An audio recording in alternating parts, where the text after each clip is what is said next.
Hello everyone, कैसे हैं आप सब। आज की वीडियो में हम बात करेंगे पटना हाई कोर्ट फाइलिंग में क्लर्क आइडेंटिफिकेशन सर्टिफिकेट क्यों लगाया जाता है with chapter 6 rule 3 and 4 of Patna high court rules.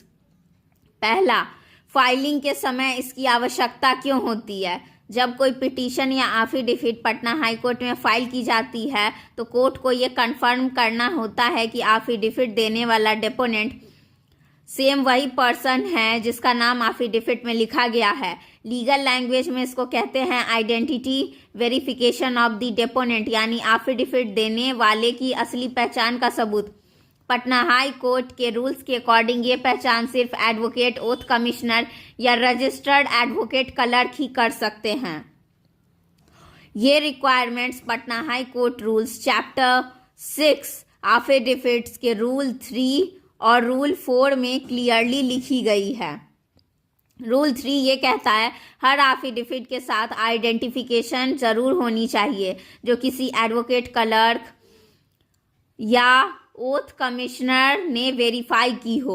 Rule 4 ये बताता है कि पहचान करने वाले को अपना नाम, क्लर्क रजिस्ट्रेशन नंबर, ईयर और एडवोकेट का नाम लिखकर सर्टिफाई करना होगा कि एफिडेविट देने वाला पर्सन उनके सामने पर्सनली आया था और वो सही पर्सन है।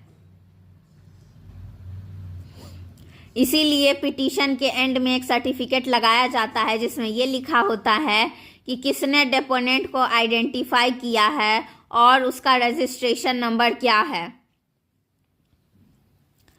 इसका मेन पर्पस होता है कोर्ट को आइडेंटिटी का प्रूफ देना, फाइलिंग को लीगली वैलिड बनाना, फॉल्स एफिडेविट या इन पर्सोनेशन को रोकना, क्लर्क एडवोकेट की जिम्मेदारी को फिक्स करना।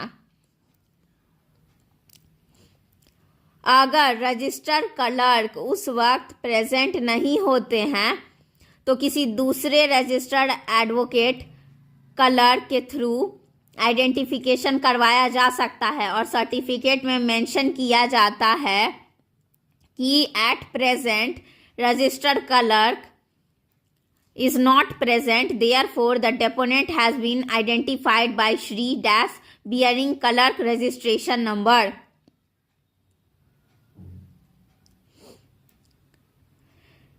इसीलिए हाई कोर्ट में फाइलिंग करते वक्त ये क्लर्क आइडेंटिफिकेशन सर्टिफिकेट मैंडेटरी होता है, वरना रजिस्ट्री आपके पेपर्स डिफेक्टिव कैटेगरी में डाल देती हैं या ऑब्जेक्शन भी लगा देती हैं। अब कोर्ट में इसका लीगल पर्पस समझिए। आइडेंटिटी का वेरिफिकेशन करना मतलब कि डेपोनेंट की वास्तविक पहचान को सुनिश्चित करना।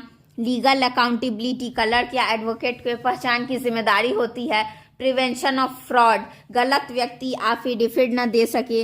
रजिस्ट्री कंप्लायंस, कोर्ट रजिस्ट्री इसे मैंडेटरी वेरिफिकेशन मांगती है। वैलिड फाइलिंग, इस प्रमाण के बिना एफिडेविट फाइलिंग अधूरी मानी जा सकती है। तो अब फाइनल कंक्लूजन आप समझिए कि विदाउट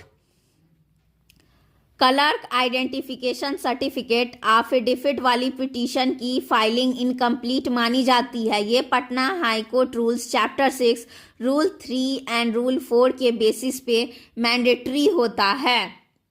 जो पर्सन एफिडेविट फाइल कर रहा है, कोर्ट ये श्योर करना चाहती है कि वो वही आदमी है जिसका नाम पेपर में लिखा है। इस बात की जिम्मेदारी जिसने प्रूफ की है वो एडवोकेट भी हो सकते हैं या फिर रजिस्टर्ड एडवोकेट क्लर्क जो जाके पहचान करके सर्टिफिकेट देते हैं।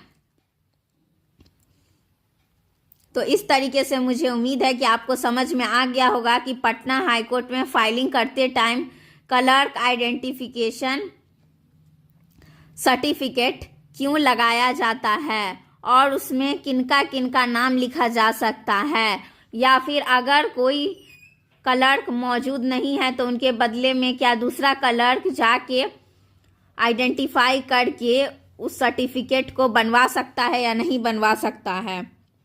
और ये ड्राफ्टिंग पिटीशन में लगाना बहुत इम्पॉर्टेंट होता है। अगर आपने पटना हाई कोर्ट की फाइल देखी है तो उसमें आप एंड के तरफ ये सर्टिफिकेट लगा हुआ ज़रूर देख सकते हैं। तो मुझे उम्मीद है कि आपको मेरी ये वीडियो समझ आ रही होंगी और पसंद भी आ रही होंगी। अगर आपको मेरी वीडियोस अच्छी लगती हैं तो आप मेरी इस वीडियो को लाइक करें, चैनल को सब्सक्राइब करें और अपने फ्रेंड के साथ शेयर करना ना भूलें। Thank you for watching. मिलते हैं किसी और वीडियो में किसी और टॉपिक के साथ।